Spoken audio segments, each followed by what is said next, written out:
The chill wind whipped through Pine Ridge, Colorado, like a betrayal you never saw coming.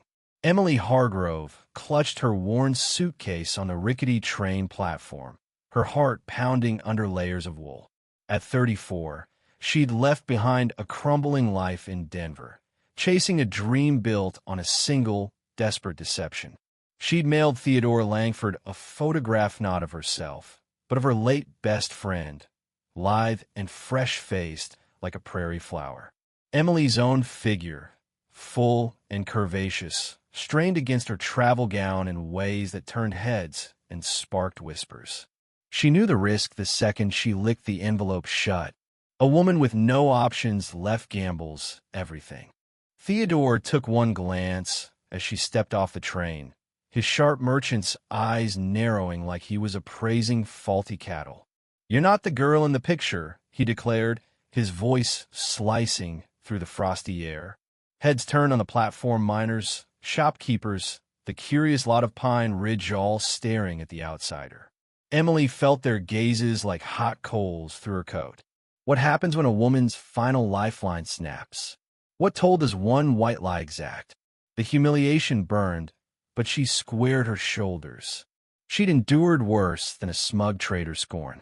"This is outright deceit," Theodore boomed across the boarding house lobby later, his words echoing like a courtroom verdict. "Mail-order brides? Oh, honesty about there. Inventory." Emily's face flushed, but she held her ground. The agreement called for a suitable wife of sound morals. Nothing about looks. Sound morals? Theodore scoffed, his laugh brittle as dry timber. A lady fibbing on something so fundamental? That's dubious virtue right there. That's when she spotted him, Jack Harlan, the rugged rancher leaning against the wall, his hazel eyes absorbing the scene. At 6'2", with calloused hands from wrangling steers and a faint scar across his jaw from a long-ago stampede, he wasn't one to back down. Most folks would have averted their eyes from the spectacle. Not Jack. He pushed off the wall. "Trouble brewing?" he drawled, his voice low but steady. Theodore puffed up his chest. "Private business, Harlan. Seems to me this lady's getting a public dressing down. She merits better than that horse feathers." Emily's pulse quickened not from shame, but from the quiet steel in his tone. When he extended his arm, she took it, the warmth seeping through her glove like a forgotten spark. "Thank you," she murmured. "Jack Harlan," he replied, matter of fact. "And you're fresh off the rails, starting anew in Pine Ridge." Outside, snow flurried like hushed confessions. Emily tugged her scarf closer, miles from her old world. "Reckon I need a room while I scrape up fare back to Denver." Denver? Jack's breath fogged the air. Pity to trek all that way just to hightail it back. Langford wouldn't recognize a real gem if it kicked him square. Despite the sting, Emily cracked a smile. When had a man last coaxed one from her? "There's a spot open teaching at the one-room school," Jack went on. "Kids of the ranch hands and loggers could use a firm hand. Wages are decent, and Widow Perkins keeps a tidy boarding house." She searched his face honest, weathered by sun and solitude. Why lend a hand to a stranger? His gloved hand brushed his chest, where an old bullet wound hid under flannel. "Outlaw raids back in my younger days taught a fella about fresh starts. Folks deserve 'em." The raw truth hit her. She'd tired enough of polished falsehoods. "I'd have to earn that teaching gig." You stared down Theodore Langford in front of God and half the town. "That's grit enough for me." A fierce gust rattled the eaves, and Emily shivered. Without a word, Jack shifted closer, his broad frame a windbreak. She inhaled his scent leather, earth, and fresh hay world from her ex-husband's cloying tobacco and regret. This felt real, vital. "I ought to show you the schoolhouse," Jack said, his voice gravelly. "If you're game." Emily nodded, words failing her. As they trudged through the drifts, she noted his easy gait matching hers, how he shielded her from the gale. Tiny gestures, but after years of being overlooked, they loomed large. The schoolhouse hunkered at the town's edge, humble but solid. Jack unlocked it, stoking the iron stove till flames danced. Youngsters show when they ain't needed on the spreads, he explained, tossing in logs. Families scrape by, but they hanker for better for the little ones. Emily traced the chalkboard, memories flooding. She'd led Bible studies in Denver before her husband deemed it unseemly for a wife, before she shrank to fit his narrow mold. Last teacher, she asked, ran off with a traveling salesman. Sudden light. Jack rose, firelight etching shadows on his stubbled chin. Silence wrapped them, broken only by popping embers and howling wind. Why were you truly stepping in, Mr. Harlan? Emily whispered, his gaze locked on hers. Reckon 'cause I savvy being sized up for your marks. Ain't just skin deep. The candor tightened her throat. When had anyone truly seen her, flaws and all, without tallying her shortcomings? I've got more than marks, sir. So do I, ma'am. So does most soul worth a damn. Outside, the blizzard raged, but inside, with the hearth's glow bridging them, Emily tasted something long absent. Possibility. 3 weeks in, Emily learned hope could cut deep. She'd carved a rhythm morning classes with the ranch kids, afternoons plotting lessons, nights at Widow Perkins dodging thoughts of the rancher who'd handed her the shot. But Jack Harlan had a knack for materializing unannounced. Afternoon, Miss Hargrove, he'd say, filling the doorway with snow-dusted shoulders, hauling firewood. Stove's acting up. Can't have the schoolmarm turning blue. He'd brush past, that earthy aroma stirring her, and she'd catch his lingering look. They'd waltzed this polite two-steffin with excuses to visit, her with chores needing a strong back always with Perkins or a kid as unwitting chaperone. Yet the air crackled, pressure building like thunderheads over the Rockies. Jack, she ventured one evening, his name slipping out softly. You needn't. I know. He dusted bar from his palms, eyes intense. But I aimed to. The pain would steal her breath. Who'd ever just wanted to cherish her? That night shattered the fragile peace. Theodore Langford knocked at Perkins, hat in hand, humility plastered on like cheap varnish. Emily, I jumped the gun on my verdict. Perkins poured coffee with pursed lips as Theodore spun his yarn. The town craved a mayor's consort for his bid, a lady of poise and presence. You've shown your mettle here. Might we wipe the slate? Emily's cup cooled untouched. Wipe the slate? A formal wooing? But his gaze inventoried her form like ledger entries cold appraisal. No fire. No echo of the blaze she'd spied in Jack's eyes. I require time, Mr. Langford. He grinned, cocksure. Naturally. But Dodd'll note a gal needs stability out here. Perkins harumphed post-departure. Stability's fine. Being eyed like prime beef ain't. Unable to rest, Emily trudged to the schoolhouse, craving solitude from Perkins' sly glances and Theodore's audacity. She found Jack there, fiddling with the flu. Sleepless too? He murmured. Theodore paid a call. Jack's hand paused. Heard tell. Wants a do-over courtship. And you? Her voice cracked. I crave feeling. Alive again. The confession dangled, bolder than planned. Jack rose slowly, eyes unwavering. Emily. He closed the gap in strides, his rough palm cradling her cheek. I know it's untoward. I know you're just neighborly. Kind. His thumb grazed her lip, igniting sparks. Ain't a lick of kindness in what I ache to do to you. Her gasp mingled with his whisper. She stretched up, lips meeting his fierce, unyielding, nothing like her husband's dutiful brushes. Jack kissed like a man parched in the desert, her his oasis. His uninjured hand wove through her hair. The scarred one skimmed her back. She molded to him, savoring his rumble of need. They parted, gasping, desire raw in his stare for her, holy her. This is folly, she breathed. The finest sort, but crunching boots outside yanked them apart. Theodore's voice pierced. Emily? Lights on. Jack melted into the shadows as she straightened her skirts. Theodore entered, suspicion etching his brow. Burning the midnight oil. Grating slates. She gestured to the desk, lamp casting long shadows. His cologne-sharp pomade and scheming clashed with Jack's lingering warmth. You shouldn't loan it after dusk. Unsafe for a woman, your build, especially with roughnecks like Harlan prowling. The vulgarity chilled her, but she kept even. Mr. Harlan's been a gentleman. Has he? Theodore's fingers clamped her shoulder, claiming. From the gloom, Jack's fury radiated like forge heat. Next dawn, scandal erupted. Someone spied Jack exiting the schoolhouse. By lunch, murmurs dogged Emily down the dusty street like coyotes. Prim housewives clustered, voices slicing. Brazen hussy. Poor Mr. Langford. What else from a city slicker? Emily chin up to the general store, each barb a lash. She clawed for respect. Now it dissolved.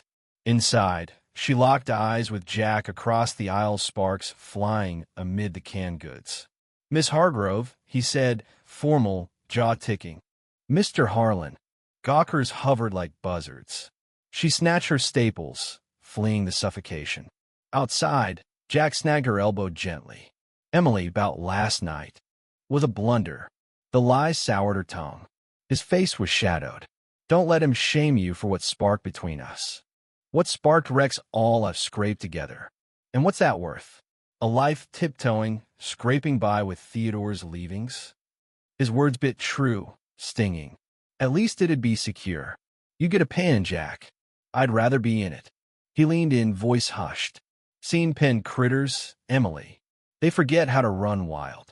That afternoon, Theodore stormed the school with wildflowers and a velvet ultimatum. The chatter's regrettable, he said, plunking the bouquet.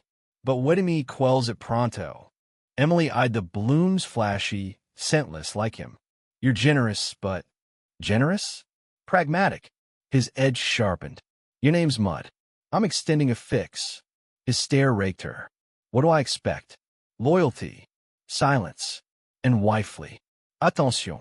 The sterile terms crawled her skin. Time's not on your side. School board convenes soon. Without my nod, you're out. He loomed behind, hands vice on her shoulders. She recoiled. He gripped harder. You'll warm to it, Emily. I can be patient. With incentive.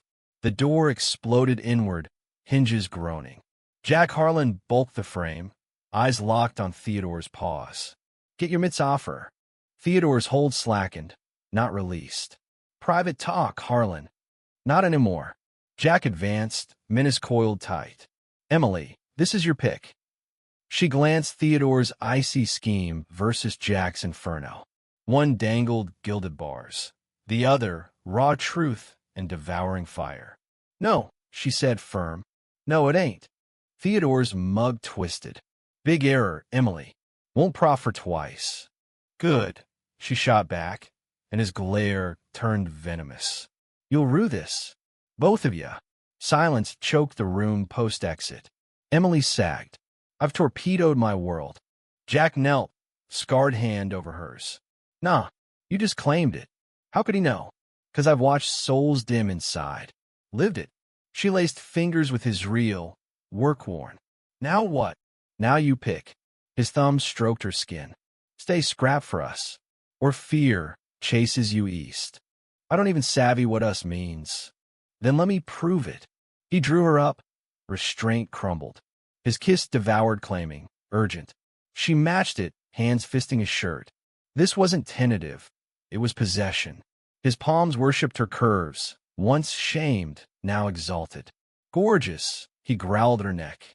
So damn gorgeous. She arched at his nip below her ear, body igniting like never before. Jack, I got you, darling. I got you. But wagon wheels outside shattered the haze.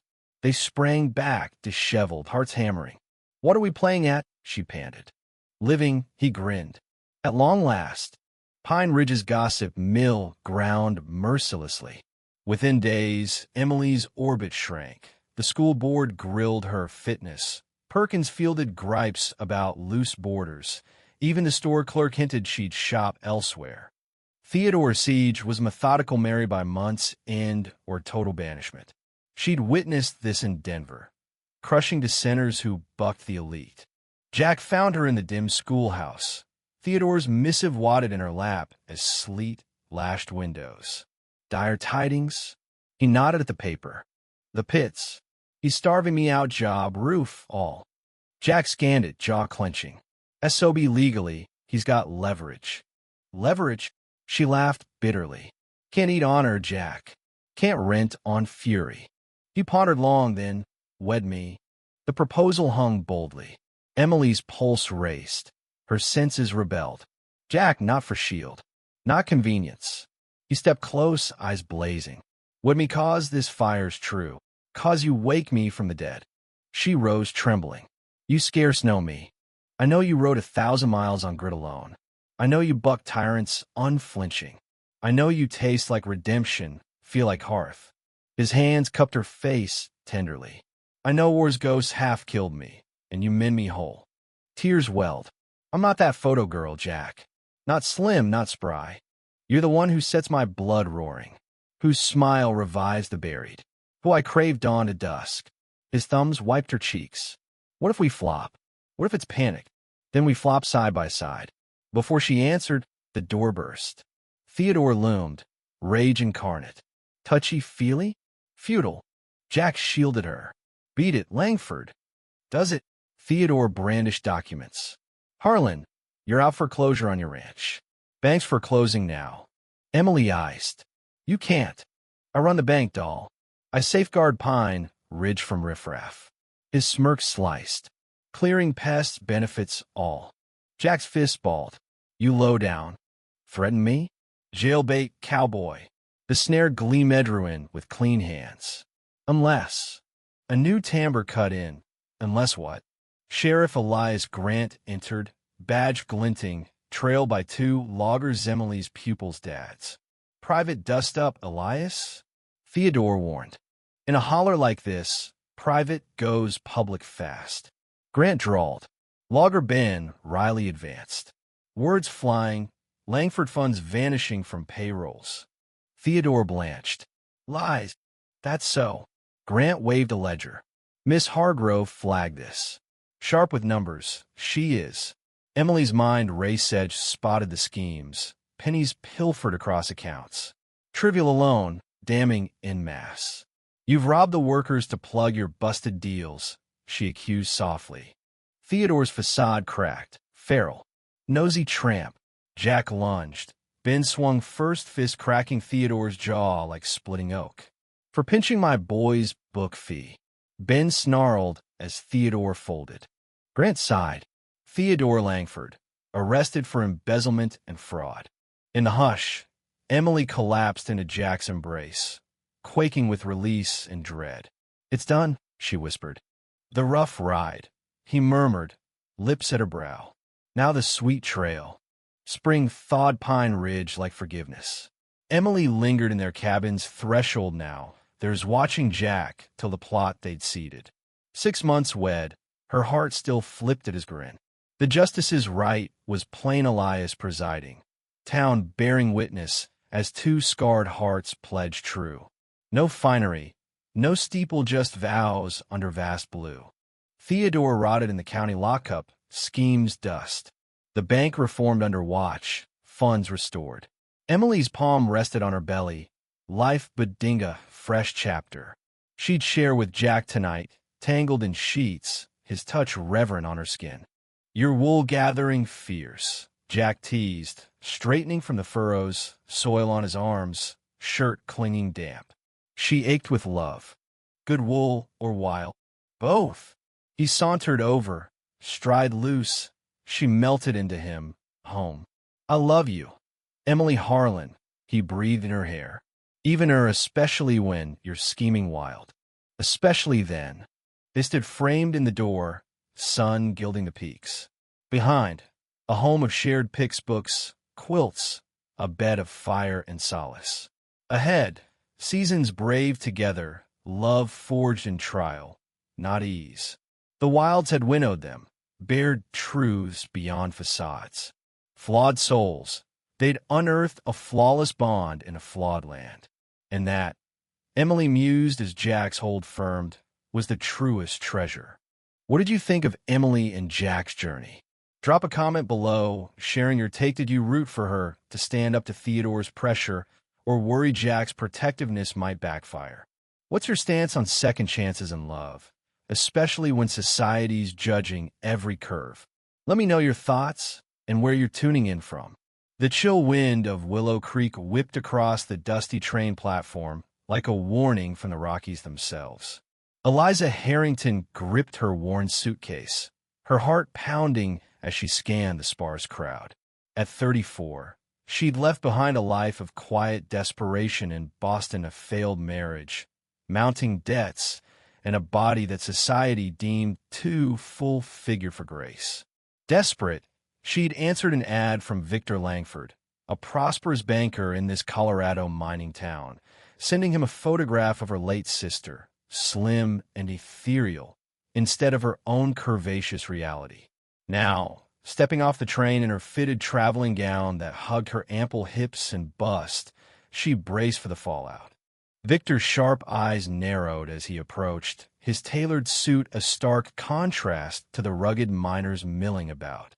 "You're not the woman in that picture," he said, his voice slicing through the murmurs like a judge's verdict. Heads turned, whispers rippling through the platform. Eliza felt the heat of judgment, the sting of exposure. What had she done? Traded one cage for another, only to shatter her last chance at security. But as Victor's tirade escalated, calling her deceitful, unfit for the role of his bride, the crowd parted for a broad-shouldered man in a soot-streaked apron. Jack Harlan, the local blacksmith, stepped forward, his calloused hands flexing. At 6 feet 2 inches, with a jaw like carved oak and a left hand scarred from a factory accident in his youth, Jack wasn't one to back down. "This ain't no courtroom, Langford," he growled, his voice steady as the mountains. "Lady's got a right to her privacy." Victor's face reddened, but he backed off, muttering about contracts and expectations. Jack turned to Eliza, offering his arm. "Name's Jack Harlan. You look like you could use a friend in this town." His touch was firm, protective, not demanding. For the first time in years, Eliza felt seen, not sized up. Outside the station, snow flurries danced in the crisp air. Eliza pulled her coat tighter. "I suppose I'll need to find a way back to Boston. Mr. Langford made it clear I'm not welcome." Jack's blue eyes flickered with something like amusement. "Boston? That's a long haul for nothing. There's a teaching spot open at the school. Folks here need someone for the miners' kids. Pays decent, and Widow Whitaker's boarding house is solid. No judgments there. Why help a stranger?" Eliza asked, studying his weathered face, the faint lines from hard labor and harder losses. He shrugged, a ghost of a smile tugging at his lips. "Lost my wife to illness a few years back. Know what it's like to start over. Wore my younger days, taught me second chances ain't handed out, you gotta grab him." Eliza hesitated, but the kindness in his voice chipped away at her walls. By evening, she'd secured the job and a room at Widow Whitaker's cozy Victorian home on the town's edge. As Jack walked her there through the lantern-lit streets, shortening his stride to match hers, Eliza caught his scent-forged smoke and fresh pine. It stirred memories of a life she'd long suppressed, one where desire wasn't a luxury. Weeks blurred into a rhythm. Eliza threw herself into teaching, her lessons filling the one-room schoolhouse with laughter and chalk dust. The children, tough as their father's mind, warmed to her stories of Eastern history and simple arithmetic. But Jack had a habit of showing up unannounced, hauling firewood for the stove, fixing a leaky roof. "Can't have the teacher catching her death," he'd say, his gaze lingering just a beat too long. One frosty afternoon, as she grated papers by the potbelly stove, Jack appeared with a sack of kindling. "Storm's brewing," he said, kneeling to stoke the fire. Their hands brushed, sending a spark through her. Eliza's breath hitched. "You don't have to keep doing this, Jack." He rose, cold dust smudging his cheek. "I know, but I want to." The words hung heavy, charged. That night, over supper at the boarding house, Widow Whitaker clucked her tongue. That blacksmith's got eyes for you, dear. Rare man like that in a place full of roughnecks. Eliza pushed away the thought, but it lingered like the winter chill. Then Victor Langford returned, knocking at the boarding house door with a bouquet of hothouse lilies exotic and out of place in Willow Creek. "Eliza," he said smoothly, as Widow Whitaker poured coffee with a skeptical eye, "I was hasty. The town needs a mayor's wife, someone of poise and presence. You've shown your mettle here. Let's start over a proper courtship." His words dripped honey, but his eyes appraised her figure like inventory. Eliza's stomach twisted. "Security, yes, but at what cost?" "I need time to think," she replied, her voice steady despite the unease. Victor smiled, all polished confidence. "Don't take too long. A woman alone in these parts needs protection." Sleep evaded her that night. Eliza wandered to the schoolhouse under a blanket of stars, needing solitude. But Jack was there, tinkering with a desk by lantern light. "Couldn't sleep either?" he asked, his voice low. Victor proposed. "Sort of." The confession tumbled out. Jack's hammer stilled. "And what do you want, Eliza?" She met his gaze, the air thick with unspoken tension. To feel alive again. The words ignited something primal. Jack crossed the room in 2 strides, his scarred hand cupping her cheek. "Tell me to stop," he murmured, but she didn't. Instead, she rose on tiptoe, their lips meeting in a kiss that shattered the careful barriers.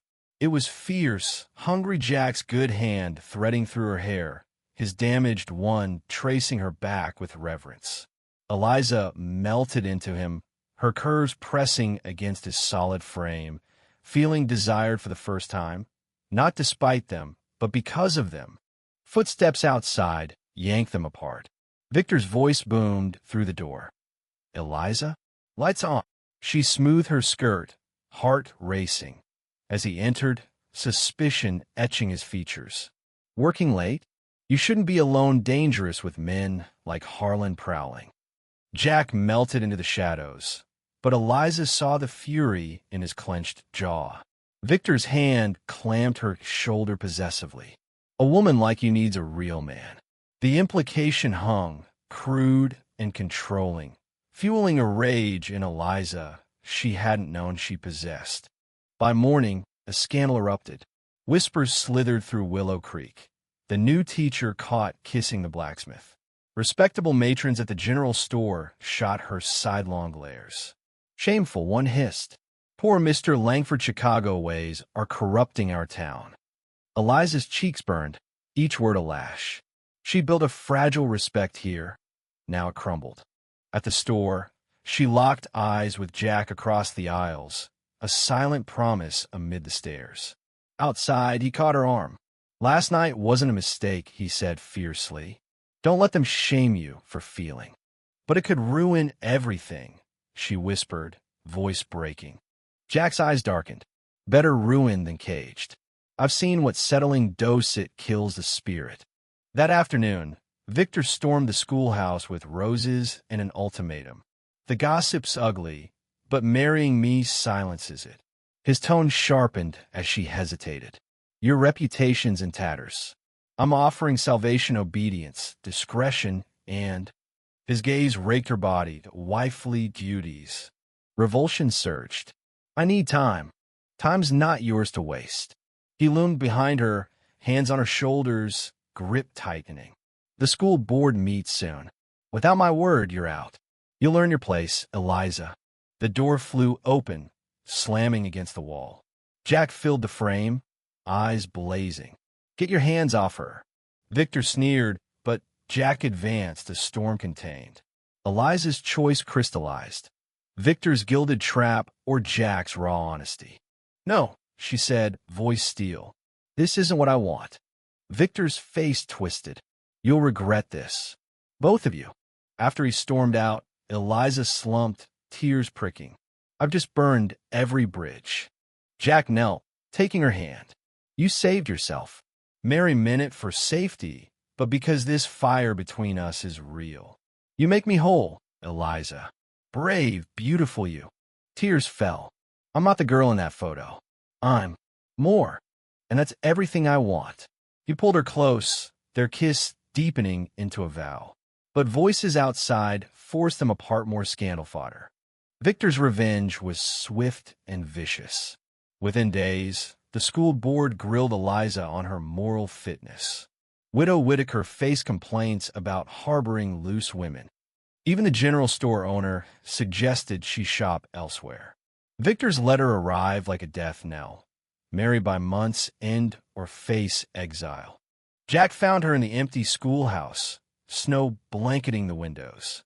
"He's cornering you like prey." "I can't fight with principles alone," Eliza admitted, crumpling the paper. "I need a way to survive." Jack's jaw set. "Marry me. For us. I know your fire. Eliza, the way you light up a room, the strength that faced down a town. You're home to me." Before she could answer, the door burst open. Victor stood there, triumph gleaming. Touching. "But Harlan, your forged lease? The bank's calling it due. Eviction tomorrow." Eliza's blood iced. "You can't. I own this town." Victor's smile was venom. "Undesirables like you two don't belong." But another voice cut in. Private matters in Willow Creek got a way of going public. Sheriff Riley Tate entered, badge glinting, flanked by minors, including Ben Thorpe, father to one of Eliza's brightest students. Her tales, Langford, money vanishing from payrolls. Victor's composure cracked. Slander. Eliza's mind raced those odd ledger entries she'd spotted while helping at the bank. "It's embezzlement," she said, skimming pennies from accounts to cover bad loans. "I saw the books." Tate held up a ledger. "Brought this to me, ma'am. Collective theft thousands." Ben Thorpe lunged, his fist cracking Victor's jaw. "That's for stealing my family's future." Victor crumpled, the fight draining from him. "You're under arrest," Tate declared. "Embezzlement and fraud." In the aftermath, Eliza collapsed into Jack's arms, trembling. "Is it over?" "The dark part, yeah." He kissed her forehead. "Now the light." Spring thawed Willow Creek like forgiveness. 6 months later, Eliza stood in the doorway of Jack's cabin watching him till the garden they planted. Their simple wedding, officiated by Sheriff Tate under a vast blue sky, had united the town. No frills, just vows from 2 survivors. Victor's empire crumbled. He rotted in county jail, his mayoral dreams dust. The bank reformed, and funds were restored to the miners. Eliza's hand rested on her gently swelling belly. New life, a fresh chapter. She'd tell Jack tonight, tangled in sheets where his touch made her feel cherished, powerful. "You're wool gathering again," Jack teased, wiping dirt from his hands as he approached. "Good thoughts," she smiled, stepping into his embrace. "I love you, Eliza Harlan." His voice rumbled against her hair. "Always." They lingered there, the Rockies framing their world of life, forged in fire, tempered by truth. Imperfect souls, perfect match. In Willow Creek, they found not just survival, but a love that endured. What did you think of Eliza and Jack's journey? Drop a comment below, sharing your take. Did Victor deserve what he got? Or was the town's judgment too harsh? What's your stance on second chances and fighting for real love? Let's discuss.